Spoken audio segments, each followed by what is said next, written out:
What's up, geeks? Welcome back to another video. And in today's video, I'm joined here with Soldier Knows Best, and we'll be comparing the Pixel 4a and iPhone SE cameras. So without further ado, let's get right into the video. Oh yeah, man! It's good to be here, man. I can't wait to see this. So, Alright. so I took some photos with the 4a and the iPhone SE, and let's see what we got here. So, what do you think about this first one? So, this is a pair of portrait mode photos. So the 4a, it's a bit more crisp, whereas the SE brings out, it's a little softer.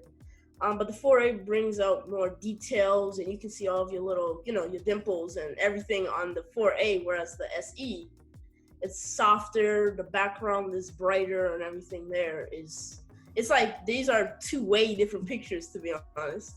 Yeah, and definitely with the color too. You see on the iPhone that it does have an orangish glow to it, and that's because I did take this at sunrise. But yeah, with the Pixel, I mean, you can see all those details, man. You can see my pores, you can see my pimples, you can see everything on that. And so some people like that, some people don't. But definitely the SE is a more kind of flattering photo that if you're just trying to get something that looks good and people are going to be happy with. In this scenario, in this lighting condition, I think it did a pretty good job. Yeah, the SE is brighter, like you said, more flattering. It's more for a softer tone. Then the 4A, it's more for like if you want like a super, not hardcore, but a super detailed image of a face or, your dog or something. Mm-hmm. Yeah, so it's gonna be interesting to see what's next. So let's see what we got next here. And so it looks, yeah, this is another pair of portrait mode photos. So what do you think about this? So the SE brings out the colors way more. So the whites are brighter, the reds are brighter, whereas the 4A, it's a little darker toned, but the background blur is it's like at 100, whereas the SE is a little toned down a bit. Yeah, and I agree with that. And the big thing I notice here is just that this is portrait mode, so when you're in this mode, you want that background to be blurry. And on the Pixel 4a, we get that. But with the iPhone SE, it has that same problem that other iPhones have, and that's the fact that they don't take portrait mode photos of objects very well. So like even in the camera app, it'll say, "Hey, I'm looking for a face," even though I want to take a photo of this. So yeah, I like the colors and stuff with the iPhone picture here, but if you're going for portrait mode, the 4a definitely delivered that blurry background on this. But yeah, so that's one thing I want to see. Hopefully with the iPhone 12, it does a better job at portrait mode photos for objects. Yeah, like you said, I hope the 12, blurs the background more for portrait mode for objects. But the Pixel 4a, it really crushes in that aspect where if you're trying to take a picture of an object, the background will be blurred much more than the SE. Whereas I do prefer the SE more just because of the colors. Yeah, I really like the way the colors came out. Right. All right, so let's see what we got next here. Okay, so this one I took at night. So what do you think? So the 4A, it's darker, like usual. It's a little darker, but the colors are still bright. Even though there's not many details you can see from this far away, it does pull out a bit more crispness and sharpness, whereas the SE, it's a little softer toned, but the colors are like super bright. So it really depends what type of image you're looking for. Yeah, and on this one, I really like the sky too. So as I said, like I took this, like around like 11 p.m. It was pretty dark outside, and the 4a really captured that dark black sky. Where on the SE kind of made it, a little bit bluish. It didn't look like that in person.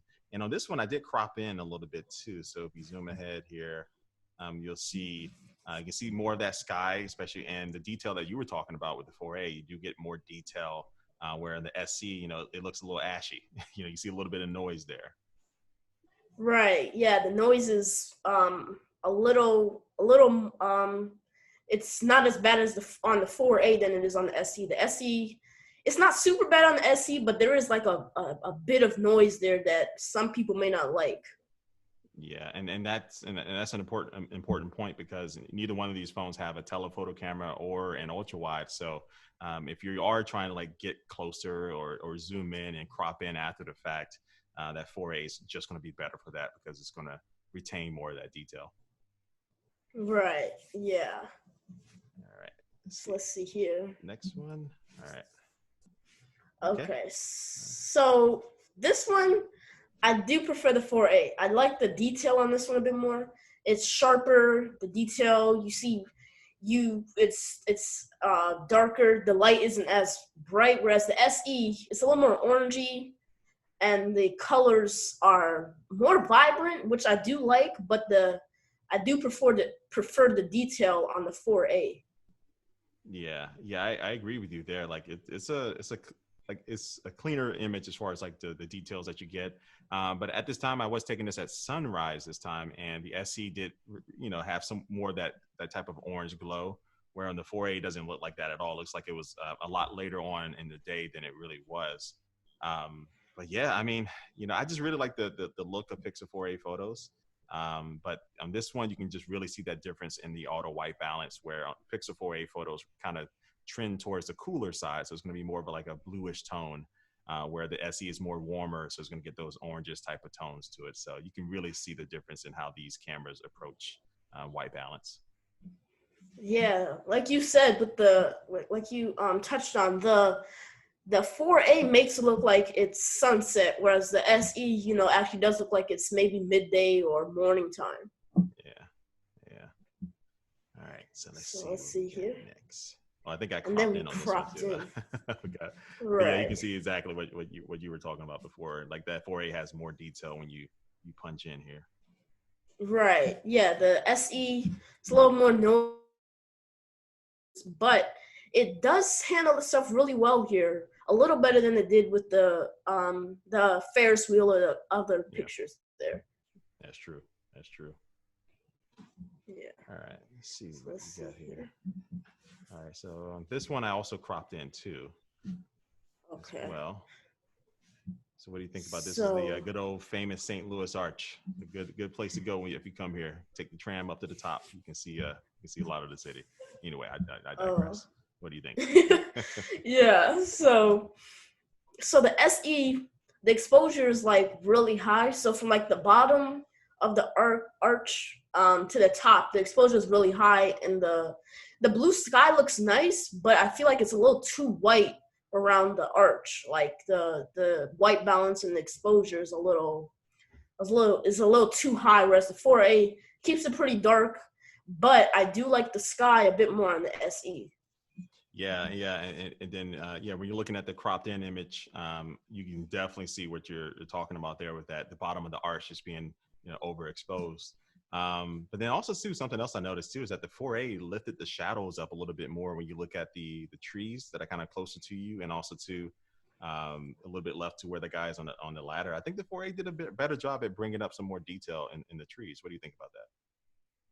Yeah, it does. It does. The SE makes it look like it's a little more dense, whereas the 4A actually looks like it's a little brighter, a little easier to see through. It's not as dark, and it's just more detail. Yeah, yeah. So that's interesting. Yeah. All right. Let's see So here. yeah. So we Oh, have video. next is video. All right. Let's start at the same time here. 3, 2, 1, go.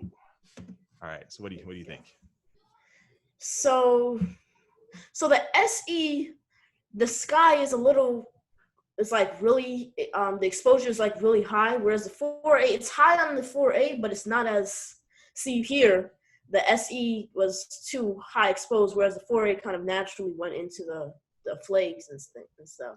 Yeah, and that surprised me because typically, iPhones are really good with that type of handling those type of things. But the 4A is definitely holding its own here.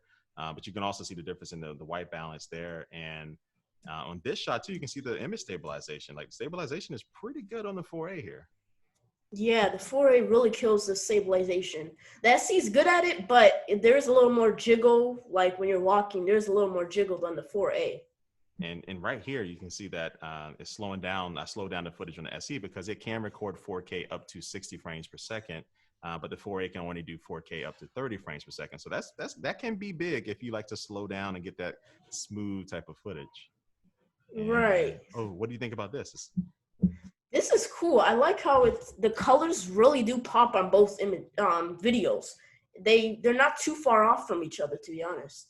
Yeah, and that was kind of opposite because the 4A, the sky was more bluish, where on the iPhone it was more black, where it's the opposite with the photos. But this one is really Right. close. I can't really see that much difference between the two. Yeah, there isn't really much. I'd say the traffic cone, it does look a little blurred on the 4A. I don't know if that's just me, but Yeah, and then on that building that we just saw, that you can see where the letters are a little bit more overexposed. yeah. And this one, the SE did a good job with the HDR. Yes. But then this Okay. one, man, this is crazy. I had to double check that I put these videos in the right place. What do you think about them? Yeah, the SE, it's a little orange, like it has an orange filter tint over it, whereas the 4A is a little more cool, a little more of a blue color. So the 4A brings out a bit more detail and the color is a bit chill, whereas the SE is like really orange. Yeah, and that was like totally the opposite of what I was thinking. But the SE, it was I took that in the morning time, so right at sunrise. So it did actually look like that. It had a lot of orange around me, but that shows you where sometimes you want the phone to kind of do its thing, and the 4A adjusted it. And to me, like you said, it made a better looking video. It just looked better all around. So that definitely is a good difference between the two. Right, and I believe these photos or videos were just taken straight out of the box type thing, where there's no settings changed or anything. Yeah. No, yeah. I didn't even adjust the exposure dial. I just kind of like tapped the focus, and most of the time I just set the phone down and hit record. And I just wanted it to see exactly how it is with no adjustments at all. But yeah, like you said, but if you want to, yeah, you can go in there and adjust different things in different settings. But I wanted to kind of show things just how they are straight out of the phones. But after seeing these photos and videos, what do you think? Like, which one is kind of your favorite all-around camera system on the phone? I would have to go for. I'm a big iPhone fan, but I'd have to go for the 4A for this one. Oh, Team It's Pixel, Team it's Pixel. yeah, Team Pixel. Yeah, it's a bit. I like more detail on my photos and videos, especially the photos. The photos really crushed on the 4A in terms of details, and the portrait mode too. Well, the portrait mode for faces, the details for portrait mode for objects was really good, but it wasn't as good as the detail for faces. But in terms of just overall detail, I like detail on my images and videos. So the SE makes it a bit softer, which some people may like. Don't get me wrong, the SE is really good for that, and I like it. But for me, I like more detail on my images, so I would have to go for the 4A for this one. Yeah, like for me, like most of my Instagram photos are taken with like a Pixel phone because I just love the way they reproduce photos or just produce photos. So for me, like if I had to just choose one, because I take more photos than I do videos, I would have to go with the 4A too. But like if you do want to use a phone for like, I use the iPhone for B-roll sometimes. Like I just use it as an extra camera because it's so good. The iPhone SE would be a little bit better, but I just think that the gap between the two phones in the video department isn't as big as it is when it comes to the photo capabilities, and especially when it comes to low light. Because I didn't even take any actual photography photos with the 4A that you can do to get like the stars and stuff at night. But the SE can't do any of that, right? It can't really hang with that at all. Right. So yeah, I'm feeling the 4A because I just take mostly photos, and I just really like the way Pixel photos look. Right. Yeah. So we'll say Team Pixel wins this one. We'll see what the iPhone 12 brings to the table when that comes out, hopefully this year. Yeah, I can't wait. And I can't wait. I can't wait for that one. We should know pretty soon, and we'll see what they do. It should, with some leaks that we saw, I think the videos are going to be really impressive with it, especially if they use it like that LiDAR camera and stuff. So it should be good. right. Yeah, for sure. Well, let's wrap this up. I want to give a big thanks to Social Knows Best for hopping on with me here and comparing these images and videos. And I'll catch you guys in the next video. Oh yeah. Deuces. Peace.